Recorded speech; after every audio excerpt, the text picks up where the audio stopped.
தம்பி அவங்களுக்கு நாங்க ஒரு உயிர் கிடையாது. முதல்ல நீங்க ஆழமா விடுவாங்கிருங்க. ஒரு ஓட்டு அவன் என்னை வச்சிருக்கிறதே என் நிலத்தில் இருக்க வளத்துக்கும் என் வரிக்கும் தான். ஆழமா புரிஞ்சுக்கிறது இல்ல, இந்த புரியுது இல்ல.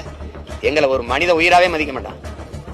நாங்க சொல்லிட்டு தெரியுமா நாங்க இந்தியர்கள், நாங்க இந்தியர்கள். அவன் எங்களை மதிக்கிறான் நண்பர்.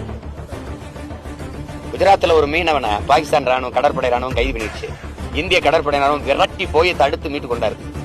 அப்படியே எங்களுக்கு அங்க நிக்கிற கடற்படை ராணுவம் எங்களை கைது செய்யும்போது செய்ய மாட்டேங்குது. ஏன்னா நான் அவனுக்கு பொருட்டு இல்ல. என்னுடைய அவமானம் இந்த நாட்டின் அவமானம் இல்ல. என்னுடைய உயிர் போவது அவனுக்கு இழப்பு இல்ல. சாதம் தமிழன் தானே, செத்து போடு. ஆனா இங்க ஒரு மானம் கட்ட கூட்டம் இவனுக்கே தான் ஓட்டப்பட்டு தொலையும், இவனுக்கே அதிகாரத்தை கொடுக்கும்.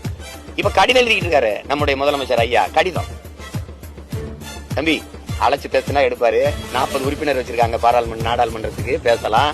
அவர்கிட்ட பேசி அந்த கச்சத்தீவை திருப்பி எடுக்கலாம். பாகிஸ்தான் மேல ஆபரேஷன் சிந்தூருக்கு வாழ்த்தி பேரணி நடத்தின முதலமைச்சர் காவிரி கச்சத்தீவை மீட்க சொல்லிட்டு ஒரு பெரிய மாநாட போட்டு வலியுறுத்த முடியாதா? பேரணி நடத்தி வலியுறுத்த முடியாதா? சொல்லுங்க.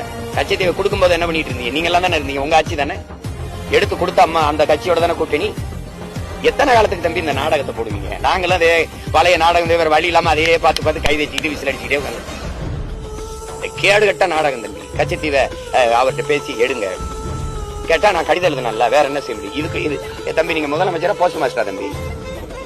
அஞ்சல் துறை தலைவராகிறீங்க, அஞ்சலக தலைவரா பேர் சொல்லுங்க. நீங்க இமெயில், இன்டர்நெட், இன்ஸ்டாகிராம் அந்த காலத்துல நான் கடிதம் எழுதுறேன்னு சொல்லிட்டு இருந்தா ஏதோ போங்க தம்பி, கொடுமை நடக்குது போங்க.